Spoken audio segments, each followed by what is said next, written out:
اپنا کمرہ ہے کوئی بات نہیں، لیکن جب آدمی باہر سے اندر آئے تو دروازہ کھٹکھٹانا نہیں چاہیے، گھنٹی بجا لینی چاہیے، کچھ ایسا انداز اختیار کر لینا چاہیے کہ اندر والوں کو پتہ چلے کوئی آ رہا ہے۔ اجازت کہ کوئی ایسی کیفیت میں آپ کی نظر گھر والوں پہ نہ پڑے جو آپ کے لیے ناگواری کا باعث ہو،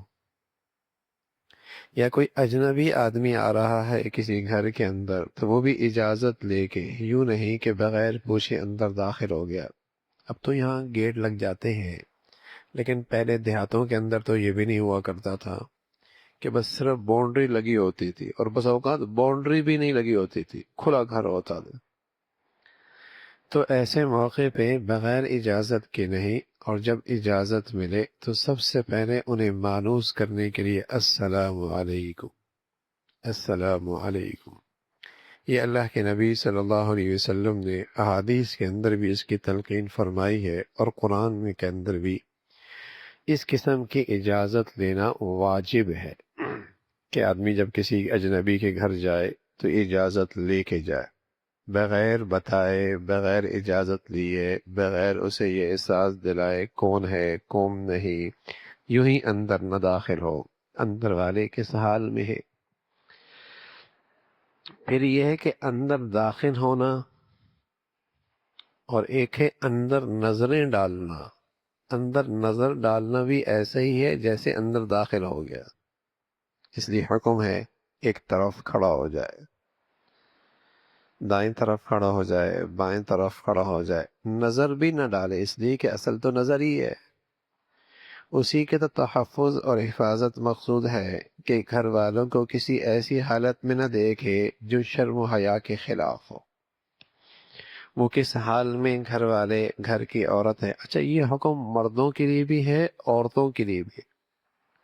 کہ اگر عورت کسی گھر جاتی ہے تو وہ بھی اجازت لے کے جائے، کہ تاکہ اگر مرد ہیں تو وہ دائیں بائیں ہو جائے،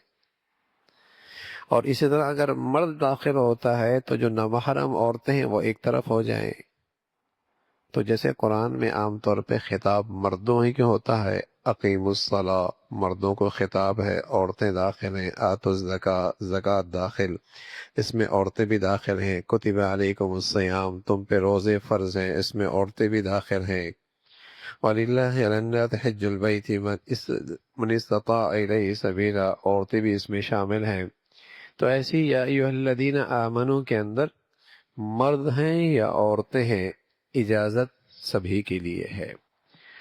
اور فرمایا کہ جب تم کسی کے گھر میں داخل ہو تو اجازت لو اور انہیں سلام کرو، وَتُسَلِّمُوا عَلَىٰ أَهْلِهَا، گھر والوں کو سلام کرو، اور یہ تمہارے حق میں بہت بہتر ہے،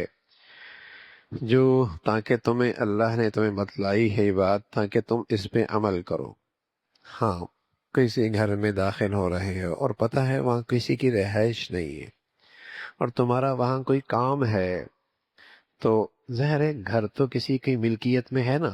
کسی کی ملکیت میں ہے، کوئی اس کا مالک ہے، تو اس گھر کے اندر بھی داخل ہونے سے مالک مکان سے اجازت لے لو،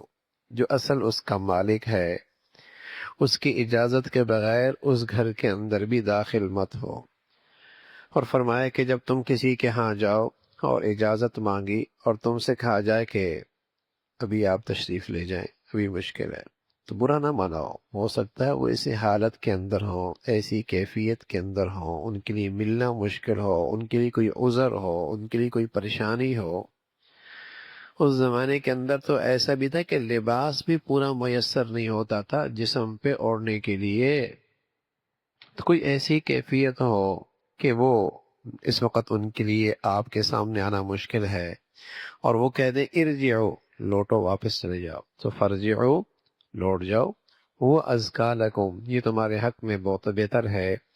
اور اللہ جانتے ہیں جو تم کر رہے ہو، تمہارے ہر اعمال پہ اللہ کی نظر ہے، اللہ کا علم ہے۔ فرمایا ہاں کوئی ایسی جگہ ہے، جیسے تم ایئرپورٹ چلے گئے، اسٹیشن چلے گئے، کسی دفتر چلے گئے، جہاں ہر آدمی کا آنا جانا ہے، کسی مخصوص آدمی کی جگہ نہیں، عوامی جگہ ہے، عوامی جگہ ہے، تو ظاہر ہے اس عوامی جگہ پہ رہائش نہیں ہوتی، تو وہاں اجازت لینے کی بھی ضرورت نہیں۔ فیہا متاع لکم، اس میں عمومی طور پہ لوگوں کا آنا جانا ہے،